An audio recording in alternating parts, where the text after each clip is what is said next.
about it. I'm doing some market research. I see. Launching a new dish? Well, let me say right off the bat, nothing weird, okay? Some poached fish, a side of shrimp dumplings. That is all you need. Poached fish and shrimp dumplings? That's a bit ordinary, isn't it? Well, it is and it isn't. Think about it. Poached fish is hot and spicy with a powerful aroma. It's a dynamic dish.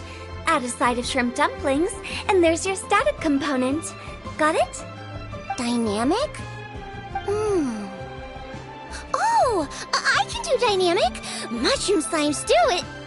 No, not that kind of dynamic. A dish is more than substance, it's a mood. Poached fish is red and spicy. It elicits a response from the eyes, ears, nose, and mouth. That's why I call it dynamic. Shrimp dumplings are more subdued, clear and smooth with a pure and subtle fragrance. I call that static. Combining dynamic and static is how you create a perfectly balanced meal. A union between opposite but complementary features coexisting in perfect harmony. Paimon didn't follow that at all. But at the same time, it kinda sounded smart, so... Okay, dynamic and static. Opposite, but complementary. So is this just another way of saying you should keep everything balanced? You know, a little meat, a little veggie, a little salt, a little sugar? Bingo! Except I don't think you need to have a sweet dish for it to be a complete meal. Personally, I always skip dessert. Okay, I think I got it. At first I thought you were just goofing around, but actually you make a really good point. How did I ever doubt you, Hu Tao? Thanks. When it comes to telling tales, the storytellers have got nothing on Hu Tao. Sounds suspiciously like a compliment to me. Uh-huh. Well, at least one of you gets it. Everything in this world runs on its own set of principles, be it the circle of life or sugar and spice. You either get it or you don't. Since the Traveler seems to approve, I'll make sure to factor it in. Paimon thinks we're pretty much done here now. Let's head to Boo Boo Pharmacy next. Boo Boo Pharmacy? Yeah, you'll definitely get some interesting responses over there.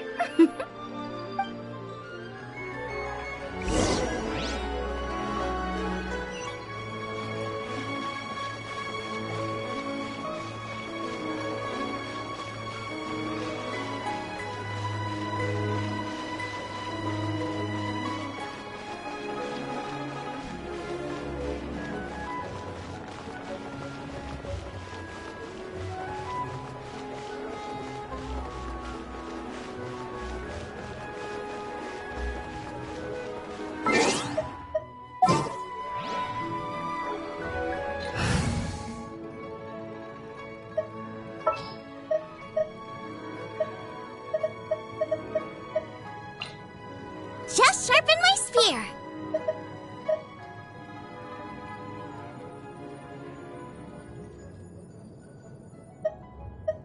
Oh, I'm looking forward to this.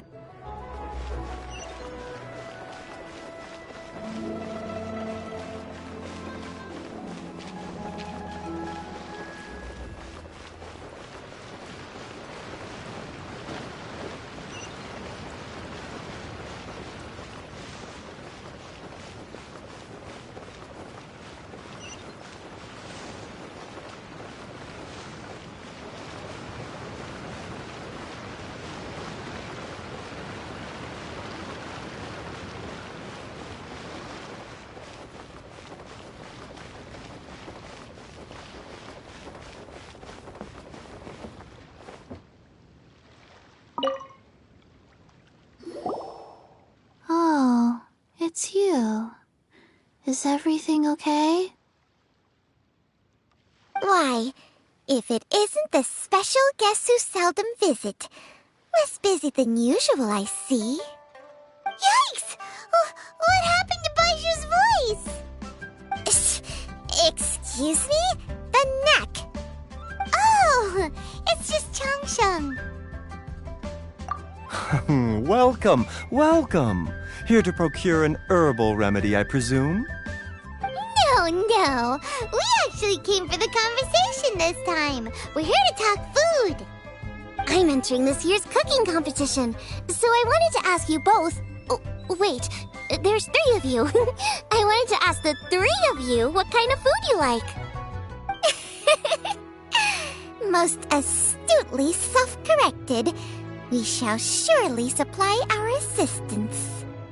You need to know what food I like? It's all the same. No flavor. Chi-Chi has some gustatory dysfunction and can't taste any food.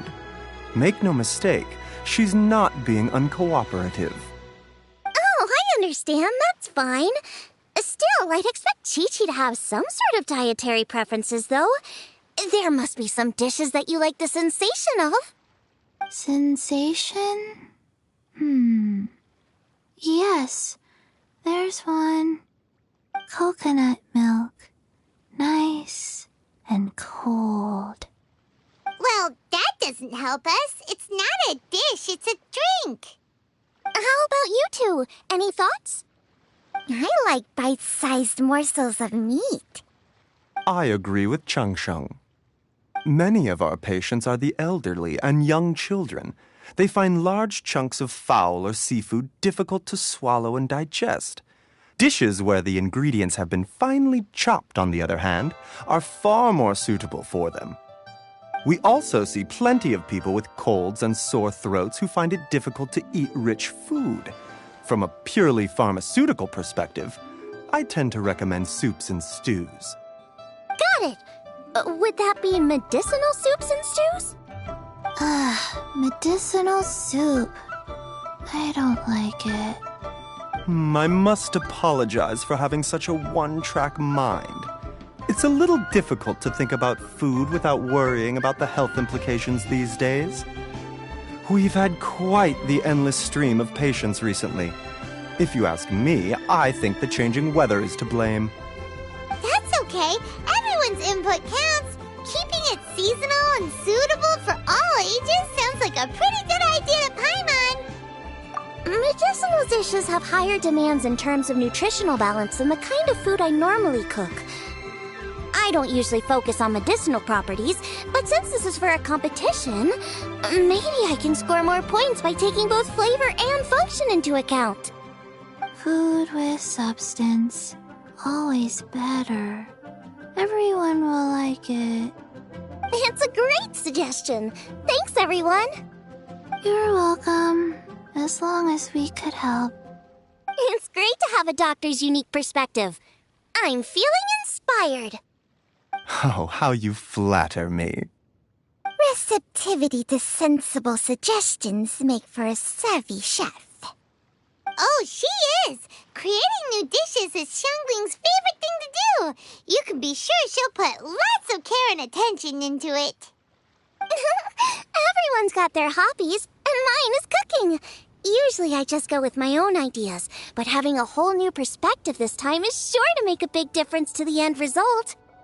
Great! That makes this whole trip worth it! Alright, time to move on to the next.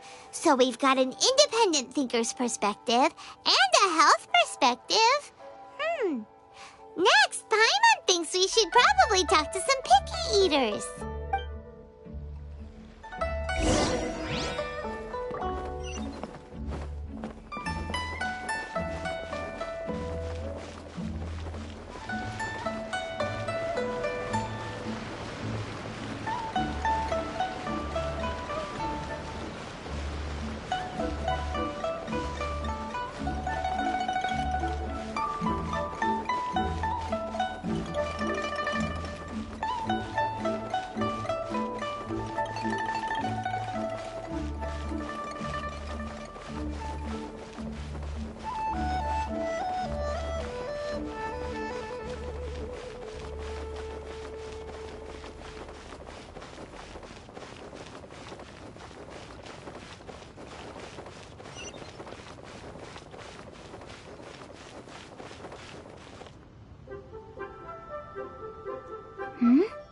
Oh, it's the Traveler in Paimon.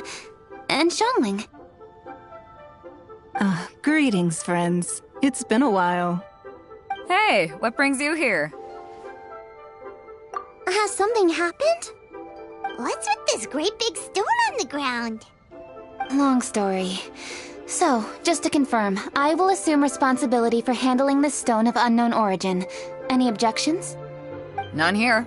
You know how to get things done, Kuching. As long as it's with you, I can rest easy knowing that it's in safe hands. Should I take this to mean that you doubt the relative safety of leaving this in the hands of the Tianquan? Huh?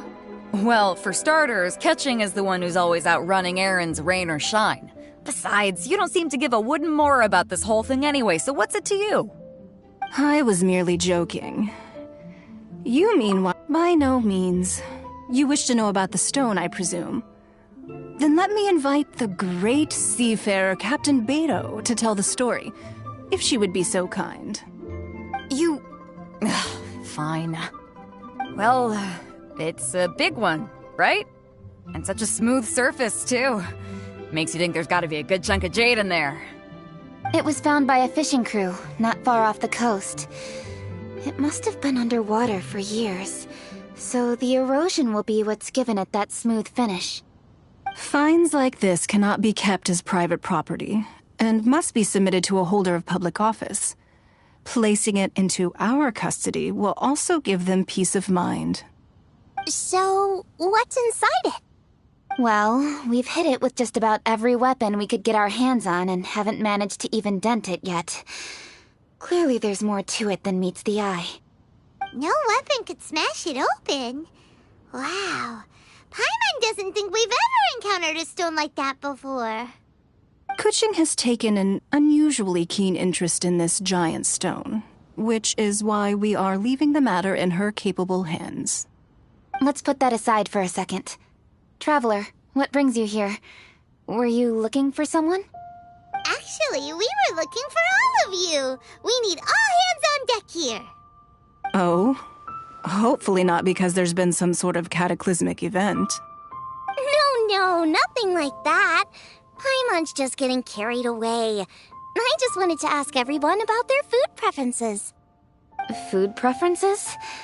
That's a little unexpected. I have rather simple tastes. Precise, pure, smart, and sophisticated. That is all I require. That's your idea of simple, huh? I summed up my culinary requirements in 4 words. Is that insufficiently simple for you? A few weeks out on the open ocean would fix your flawed definition of simplicity, let me tell you that. What about you, Beto? Me? If it's freshly cooked and piping hot, that floats my boat. If it's got a little chili pepper in there, too, I'm one very happy captain. Paimon thought you would have said bar food. Oh, bar food works, too. As for me, it's got to be seafood. Okay, got it. So, seafood, piping hot, and, simple but sophisticated. And that's where I would disagree. Traveler, surely you've heard of golden shrimp balls. Oh my, they're my favorite. You need to wash and devein the shrimp, wrap it in finely sliced potato strips, then deep fry it to perfection. There's no room for cutting corners. They're very precisely put together. They taste pure, the presentation is smart, and the skill needed to cook them is highly sophisticated. It fits Ningguang's forward summary to the letter. Huh. So what you're saying is, for all the frills and trills, good food is all the same at the core? I heartily agree. Golden shrimp balls are a prime example. Their essence lies in combining art and nutrition in a single package. It is a dish of true value. Okay, got it. So Kuching loves golden shrimp balls. I didn't say that. Did I? No, at least not outright. Alrighty. Thanks for all your input. I'll be sure to take it all into consideration. Traveler, Paimon, do you have anything planned after this? Good. I'd like you to help me investigate something. It's about this stone. You picked the right people for the job. We investigate stuff all the time. My thoughts exactly. The Qixing has a public duty to deliver our final verdict to the fishermen, but there are also some things I would like to investigate on a personal level. I'm sure you've become acquainted with the general background of the Moonchaser Festival. However, I have my own understanding of this festival's roots. My grandfather was a researcher of Liyue's traditions. In his notes, he indicated that there was a deity called the Stove God in ancient Liyue, which people paid tribute to at a certain time of the year. Very few written records make mention of the Stove God, and those that do are notoriously confusing. Some scholars believe that the Stove God was just another title held by the Lord of Geo, but others suggest that this was a different deity altogether.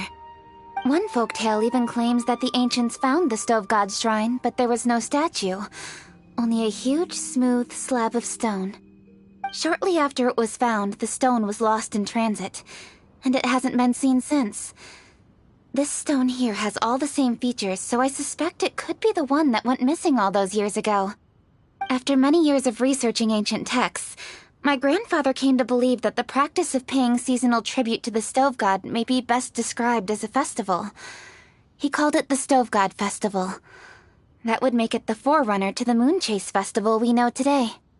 But this is all just theory and conjecture. To prove any of it, we'd need to start by identifying who the Stove God really was. Now that Rex Lapis has passed on, and Liyue has entered the age of humankind, his successors should continue to respect our nation's culture and traditions, just as he did. That's why I think the responsibility for this situation should fall to me. It's a chance to shed light on our history, revitalize an ancient tradition, and possibly prove my grandfather's hypothesis along the way. With any luck, we'll nail all three in one fell swoop. It was just a couple of days ago that we received this stone, right after we decided to use food as the central theme for this year's festival. It makes me wonder. Maybe a divine will is at work behind all of this. 3 birds with 1 stone, huh? That's pretty efficient, even for cooking.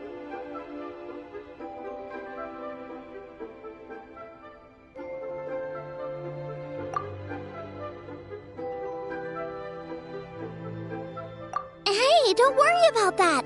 This sounds super important, so don't mind me. Besides, we're only... Wait a second. I got it! What? Why are you shouting? Ka-ching, can I tag along for your investigation? But... Since it's all about the Stove God, I might get to learn something useful about cooking along the way. It'll be great inspiration for me in the competition. Please, let me come along. I promise I'll help. If it means that much to you... Okay, I suppose you can come. Really? Yay! Thank you so much! You're the best! Now that that's settled, time to get going. Jingsa Village is said to be home to a lot of historical texts, so I'd like to start by making some inquiries there. Alright, then it's off to Jingsa we go!